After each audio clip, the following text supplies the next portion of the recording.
Hey everyone. So today we're tackling a really cool idea about artificial general intelligence, or AGI.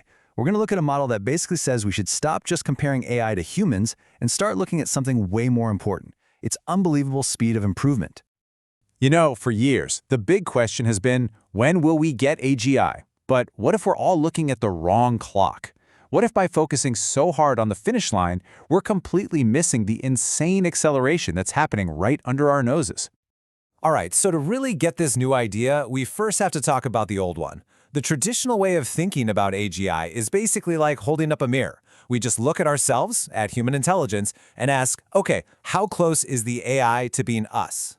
Now, this standard view, which you see in frameworks like the one from UC Berkeley, is super useful. Don't get me wrong. It gives us a clear benchmark, right? A way to measure AI's problem-solving or creativity against our own. It says AGI is the moment an AI can do what a top-tier human expert can do. But is that really the whole picture? And this is where the big debate really kicks in. On one side, you have this idea of cognitive competence. It's like taking a snapshot in time and asking, what can this AI do right now? But on the other side, you have technological acceleration. This is a totally dynamic view that asks a different question. How fast is this AI getting better at, well, everything? It's a shift from staring at the destination to watching the speedometer. And that brings us to this new perspective. It's called the Growth Tech Model, or GTM for short. And it suggests we should be looking at this whole AGI thing through a completely different lens. The GTM completely reframes the definition. It says AGI isn't a finish line you cross. It's more like a phase transition. Think water hitting its boiling point and turning into steam. It's that moment when an AI's ability to improve itself kicks into overdrive, becoming self-sustaining and moving way faster than human intelligence can possibly evolve. So how does the model even begin to measure this kind of explosive growth? Well, it all boils down to a pretty simple-looking formula that identifies 4 key factors that work together like an engine for AI evolution. Let's break this down real quick. C is for compute. That's the raw horsepower, the processing power. D is for data, and this one is a huge deal. It's not just about scraping the internet anymore, it's about AI creating its own perfect synthetic data. A is for autonomy, the AI's power to learn and grow on its own, without us holding its hand. And finally, F is for feedback, that crucial loop where the system learns from what it does, getting smarter with every single cycle. Now, here's the thing. These 4 variables, they don't just add up. Oh no. They multiply. They create this incredible self-fueling engine. So let's look at the loops that make this whole thing go from fast to, well, exponential. This is really the heart of it all. First, you've got AI models helping to design the next, better generation of AI models. Then things get even crazier. The AI starts figuring out how to optimize the very computer chips it runs on. Third, it's creating its own endless supply of high-quality data to learn from.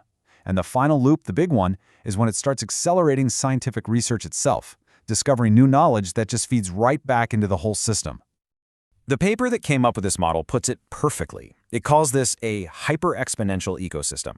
What that means is that every single improvement doesn't just add to the system's ability, it actually increases the rate of all the improvements that come after it. It's compounding on top of compounding. Okay, I know what you might be thinking. This all sounds like a cool theory, but is there any proof? Well, the Growth Tech model points to some really interesting real-world data that suggests this isn't just theory, it's happening right now. Just take a look at this. This is the projected leap in what's called relative cognitive efficiency. In just about 2 years, the jump from GPT-4 to GPT-5 could be massive. We're talking more than doubling its capability. The GTM says this isn't just because we're throwing more computers at it, no. This is evidence that those internal feedback loops are really starting to kick in and compound. The engine is starting to roar. So, what does all this acceleration do to the timeline? Well, the GTM lays out a few potential scenarios, and it's super important to remember these are scenarios, okay? Not predictions set in stone. But in the high-growth scenario where all these factors really line up, we could hit the threshold for a functional AGI sometime between 2029 and 2032. That is way earlier than most other models are predicting. But let's pump the brakes for a second.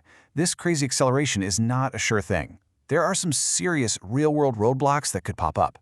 What if the AI-generated data just becomes an echo chamber of what it already knows? What about the physical limits? Can we actually generate enough energy and cooling for these massive systems? And what if the self-improvement loops just plateau? And of course, there's the huge wildcard of government regulation and geopolitics. These are the big question marks. So does this new GTM model mean we should just toss the old one in the trash? Not at all. Actually, the best way to understand what's coming is to see these two models as two sides of the same coin. Let's put them side by side. The Berkeley model is like a GPS coordinate. It tells you exactly where AI is right now compared to us. But the growth tech model, that's the speedometer. It tells you how fast it's going and, more importantly, how fast it's accelerating. One tells us where we are, the other tells us how fast we're moving. And that's really the key takeaway here. These two ideas aren't fighting each other. They're two parts of the same puzzle. One model describes what this new intelligence looks like, and the other explains how it's evolving, seemingly all on its own. You really need both to see the full picture. When you put it all together, it leads to this really profound change in how we think about this. AGI isn't some destination that we're all going to arrive at one day. It's a continuous, accelerating process of evolution that we're already living through. And so I'll just leave you with this final thought to chew on. For pretty much all of human history, we've defined intelligence by what a person knows, by their accumulated knowledge.